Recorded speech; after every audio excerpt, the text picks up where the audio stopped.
Videoaula de Matemática, cursinho 20 de novembro. Exercícios, aula 1. Porcentagem e regra de 3. Questão 1. Com 50 kg de milho, obtemos 35 kg de fubá. Quantas sacas de 60 kg de fubá podemos obter com 1.200 kg de milho? Primeiro, separamos os elementos relacionados pelo exercício. No caso, a quantia de milho e a quantia de fubá. Agora, anotamos em cada coluna as informações dadas pelo enunciado. Na linha de cima, a relação dada entre esses elementos. São 50 kg de milho para cada 35 kg de fubá. Na linha de baixo, temos que são 1.200 kg de milho e x representa a quantia de fubá que iremos descobrir. Quanto mais milho eu tiver, mais fubá eu consigo fazer. Então é uma relação diretamente proporcional, ou seja, montamos a conta com a multiplicação em cruz, ficando com 50 vezes x igual a 1.200 vezes 35. Ao trabalhar e resolver essa equação, temos como resultado 840 kg. Mas essa não é a resposta. Sempre se lembre de checar o que o exercício pede para você descobrir. Neste exercício, ele quer a quantia de sacas de 60 kg de fubá. O que descobrimos foi que temos 840 kg no total do fubá. Achar a resposta agora é simples. Cada saca tem 60 dos 840 kg de fubá. Assim, basta dividir 840 por 60 e encontramos que temos um total de 14 sacas. Questão 2. Um relógio adianta 40 segundos em 6 dias. Quantos minutos adiantará em 54 dias? Começamos separando os elementos relacionados. Sei que cada 6 dias o relógio adianta 40 segundos. Ou seja, este exercício relaciona o tempo que ele adianta com o tempo que passou. Mas se escrevermos tempo e tempo, fica meio estranho, fica meio confuso. Então vamos mudar um pouco e anotar de uma forma a diferenciar melhor o que é cada coluna. Em uma coluna é o tempo em que o relógio adianta, e a outra é quanto tempo passou de verdade. Colocando as informações do exercício, temos que cada 40 segundos que ele adianta são 6 dias que passaram. Depois, sei que eu mudei a quantia de dias que passaram para 54. Põe o x na quantia de tempo que adiantou, que é o que pretendemos descobrir. Agora, para saber se a relação é direta ou inversamente proporcional, aquela velha pergunta: quanto mais disso, mais aquilo? Para esse exercício ficaria algo assim: quanto mais o relógio adianta, mais tempo passa. Isso ficou um pouco estranho. Vamos mudar a ordem das colunas que lemos. Quanto mais tempo passa, mais o relógio adianta? Sim. Quanto mais tempo passa, mais o relógio adianta. Então essa é uma relação diretamente proporcional com a multiplicação em cruz. Resolvendo nossa conta, chegamos que x vale 360.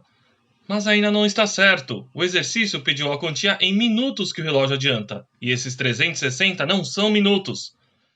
Aqui, nesse caso, x são 360 segundos. Pois se você checar na coluna da regra de 3 em que o x estava, o tempo estava registrado em segundos. Precisamos ainda converter esses 360 minutos em segundos.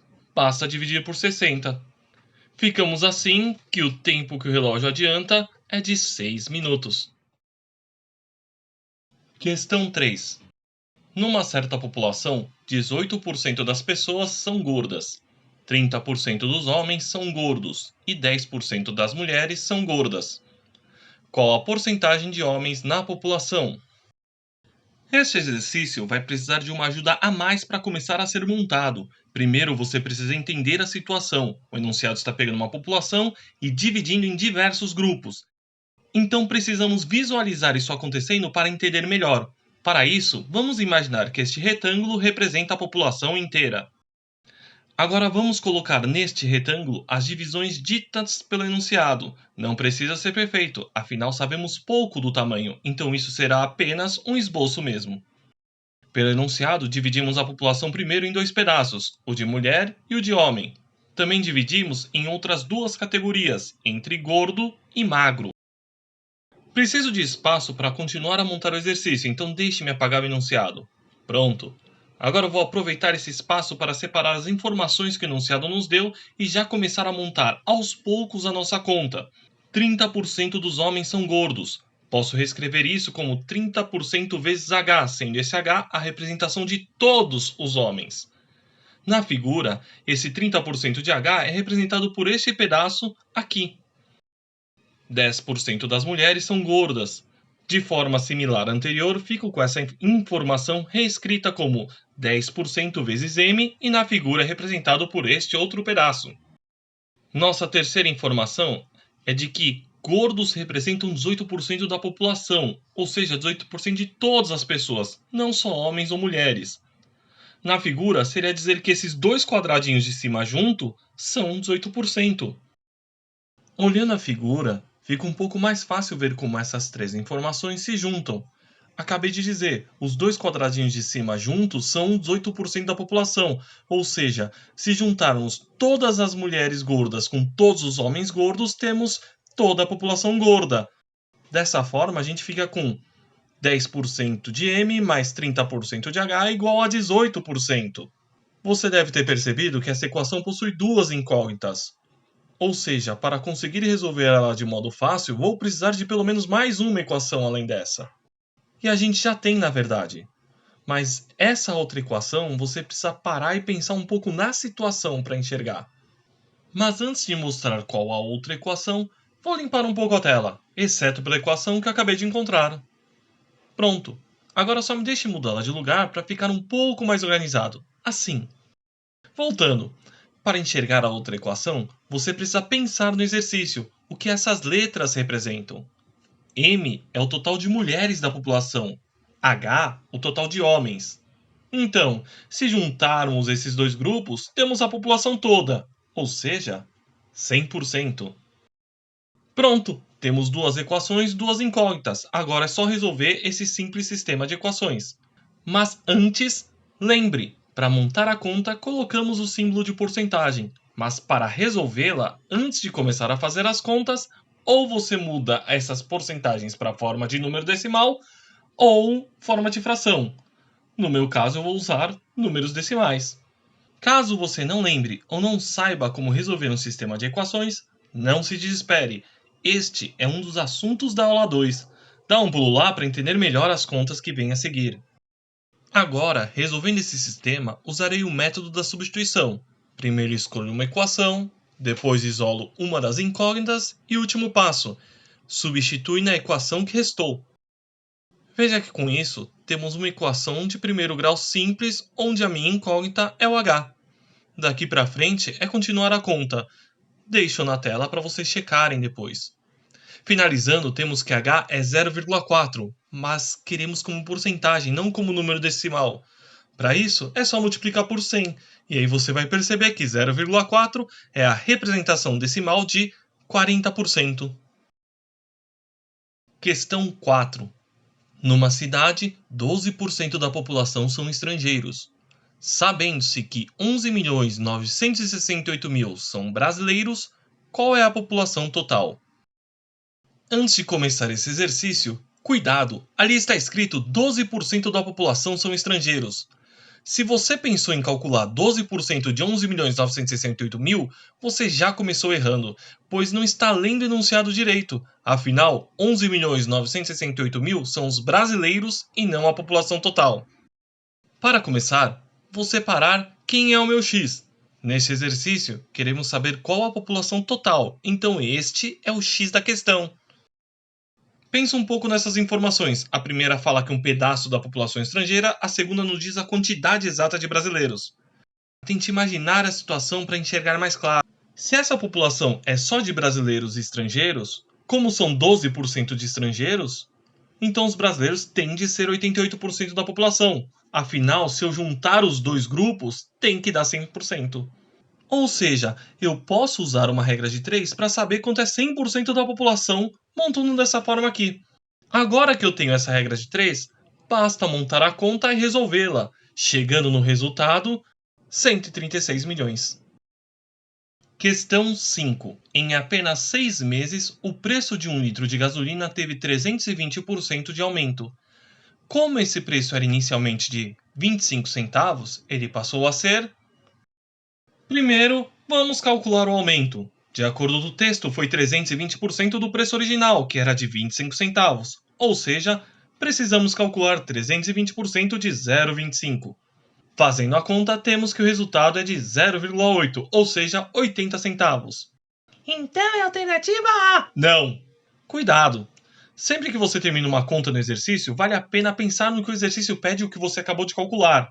Nesse caso, eu calculei o valor do aumento da gasolina. Ele me pede o preço depois do aumento. Então, eu ainda preciso calcular o preço final. É simples. Basta somar o aumento ao preço original. Assim, temos que a gasolina passou a ser R$ 1,05. Questão 6. Em uma transportadora, 2 ajudantes têm como tarefa levar as caixas dos clientes até os caminhões distribuidores. Carlos, o ajudante mais franzino, consegue levar 3 caixas por vez a cada 2 minutos. Já Luiz, o ajudante mais forte, consegue levar 5 caixas, mas para isso precisa de 3 minutos. Se Carlos já levou 180 caixas, Luiz já levou exatamente quantas caixas? De cara, é possível perceber que esse exercício já nos monta uma relação entre a quantia de caixas que o Luiz leva e o tempo que ele demora. Já surge uma ideia de usar a regra de 3. E de fato é o que será usado, mas quando você começa a montar surge um problema. Eu sei que ele leva 5 caixas a cada 3 minutos. Eu quero descobrir a quantia de caixas que ele vai levar, então eu coloco o meu X. Mas, e o tempo? Vamos separar as informações que ele nos deu. Carlos leva 3 caixas em 2 minutos, Luiz leva 5 caixas em 3 minutos e por último Carlos levou 180 caixas. Essas são as informações que estão escritas no texto, mas existe uma a mais que está implícita em toda a situação e depende de você imaginar e entender o que está acontecendo. Ambos estão trabalhando juntos, então eles começam juntos e terminam juntos. Assim, temos também uma quarta informação. O tempo do Luiz e o tempo do Carlos é o mesmo. Antes que você diga, mas ele não deu o tempo do Carlos. Olhe novamente as informações que temos. A segunda foi a que usamos para montar essa regra de 3 incompleta. Se olhar a primeira e a terceira, elas falam de informações parecidas com as que usamos para essa regra de 3, só que referente ao Carlos. Podemos montar outra regra de 3 pensando no Carlos. Para deixar bem claro, vamos colocar que essa daqui é a regra de 3 que será usada para calcular a quantia de caixas do Luiz, e agora vamos montar a do Carlos. Montando e resolvendo esta conta, descobrimos que Carlos demorou 120 minutos para levar essas 180 caixas.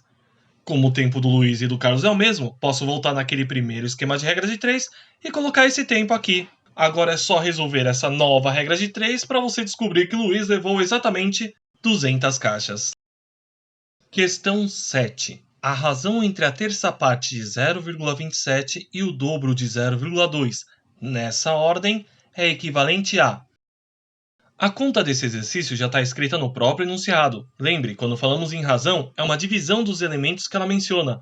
Ou seja, vamos montar uma fração.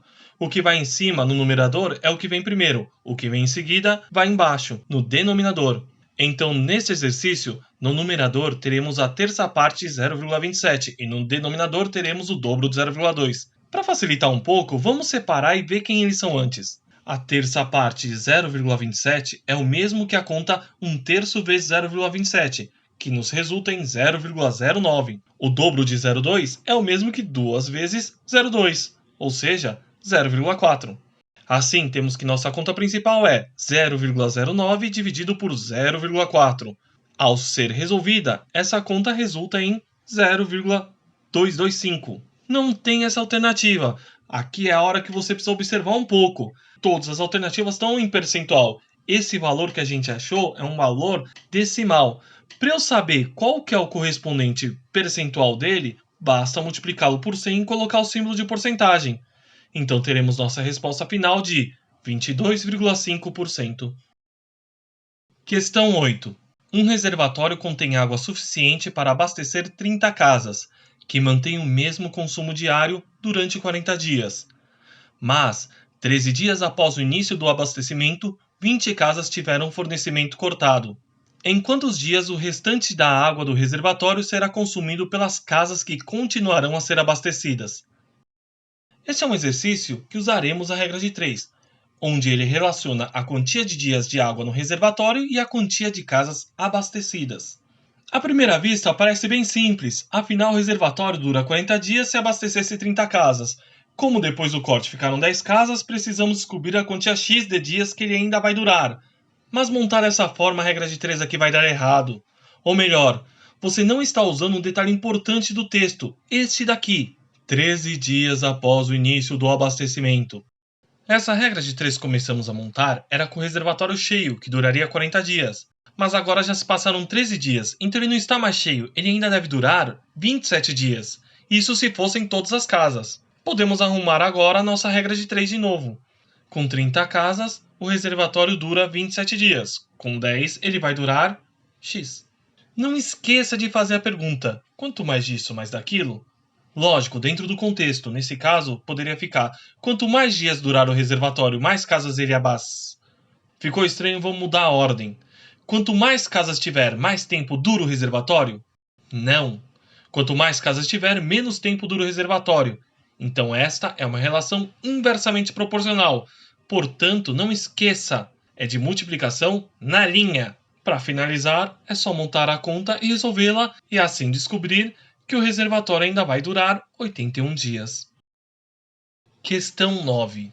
Por quanto deverei vender um objeto que me custou R$ 714 para que o lucro na venda seja de 30%? Caso você esteja pensando em calcular 30% de 714, pare e preste atenção no que irei falar agora. No enunciado está escrito: o lucro na venda seja de 30%. Aqui, a sua atenção está no português. Se você não percebeu ainda, deixe-me mudar um pouco a ordem da frase para ficar mais evidente. Ao invés de falar o lucro na venda seja de 30%, sem mudar o sentido da frase, eu também posso dizer o lucro seja 30% da venda. Ou seja, esses 30% são 30% do valor de venda. Não tem nada a ver com o valor de custo, muito menos os 714. Vamos separar o que sabemos por enquanto. O custo foi de R$ 714. A venda é o que eu quero descobrir, ou seja, o meu X. E o lucro são 30% da venda. O próximo passo exige um pouco de senso comum. Venda, lucro e custo, eles têm uma relação entre eles. Se você não sabe, bom, pensa que você é um dono de um mercado. Se você compra um pacote de arroz por R$ 5, você vai vender por esse preço? Não, é o seu negócio, então você vai querer ganhar um pouco e vende por R$ 6, por exemplo. Ou seja, você colocou R$ 1 a mais no preço original, que é o seu lucro. Vamos organizar isso melhor. Você comprou por 5, vendeu por 6 e lucrou R$ 1. Ou seja, para você saber o preço que você vai vender o seu produto, você tem que antes pegar o preço de custo e somar o lucro que quer ter. Assim, temos que o preço de venda é igual ao custo somado ao lucro. Agora olhe para o lado no que eu deixei anotado. Cada um desses termos eu já sei algo que eu posso trocar nessa equação. A venda eu troco pelo meu X. O custo eu troco por 714. E o lucro são 30% da venda. Como a venda é o X, então fica 30% de X. Pronto, temos uma equação a ser resolvida. Uma equação de primeiro grau, inclusive. Isolando o X e resolvendo a equação, temos que o valor de venda é de R$ 1.020. Questão 10. Anderson pagou R$ 30,90 por 0,750 kg de um produto. Se tivesse comprado 1,250 kg desse produto, ele teria pago o valor de... Nesse exercício, não há nenhum segredo, ele é curto, simples e direto. Ele cria uma relação entre o preço e o peso do produto. Colocando as informações, fica desse jeito a nossa regra de 3. Quanto maior o peso do produto, maior o preço que você vai pagar por ele. Ou seja, sabemos que essa é uma relação diretamente proporcional. Assim sendo, nossa conta vai ser montada através de uma regra de 3 em que a multiplicação é em cruz, ficando desse jeito. Resolvendo essa conta, você descobre que ele teria pago o valor de R$ 51,50.